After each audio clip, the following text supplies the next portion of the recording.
Guys, എൻ്റെ ഭാര്യ ആദ്യമായിട്ട് സൈക്കിൾ ചവിട്ടുന്ന രംഗമാണ് ഈ കാണുന്നത്.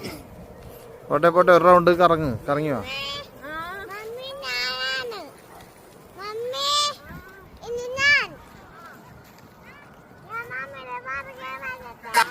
തിരിച്ചോ? 12 വർഷമായിട്ട് സ്കൂട്ടർ ഓടിക്കുന്ന ആളാണ്. പക്ഷേ സൈക്കിൾ ഇത് ആദ്യമായിട്ടാണ് ചവിട്ടുന്നത്. അതിൻ്റെ ആയിട്ടുള്ളൊരു എക്സൈറ്റ്മെൻറ്റും കാര്യങ്ങളൊക്കെ കാണാം. പക്ഷേ അവൾ സ്വയം വിചാരിച്ചുകൊണ്ടിരുന്നത് അവൾക്ക് സൈക്കിൾ ഓടാൻ അറിയില്ല എന്നുള്ളതാണ്. ചവിട്ടി തുടങ്ങി കഴിഞ്ഞപ്പോൾ മനസ്സിലായി സൈക്കിൾ ചവിട്ടാൻ പറ്റുമെന്ന്. അവിടെ കൊണ്ട് നിർത്ത്.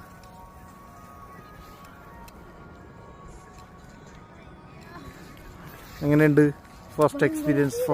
ആദ്യമായിട്ട് സൈക്കിൾ ഓട്ടിയപ്പോൾ ഇത് ഇലക്ട്രിക്കലായതുകൊണ്ടാണ് ചവിട്ടിയപ്പോൾ അങ്ങോട്ട് പോയത്. അല്ലെങ്കിൽ നീ തന്നെ പെടലി പ്രഷർ കൊടുക്കണം. സ്പീഡെന്ന് വെച്ചിട്ടുണ്ടെങ്കിൽ അത് ബാറ്ററിയുടെ സപ്പോർട്ടോടുകൂടി അല്ലേ പോണത്. നീ വെറുതെ കാല് വെച്ചാൽ മതി പോയിക്കോളൂ. അത് ഇലക്ട്രിക്കലായതുകൊണ്ടിട്ടാ. നോർമൽ സൈക്കിളാണെങ്കിൽ പെടല് തന്നെ ചെയ്യണം. മനസ്സിലായ?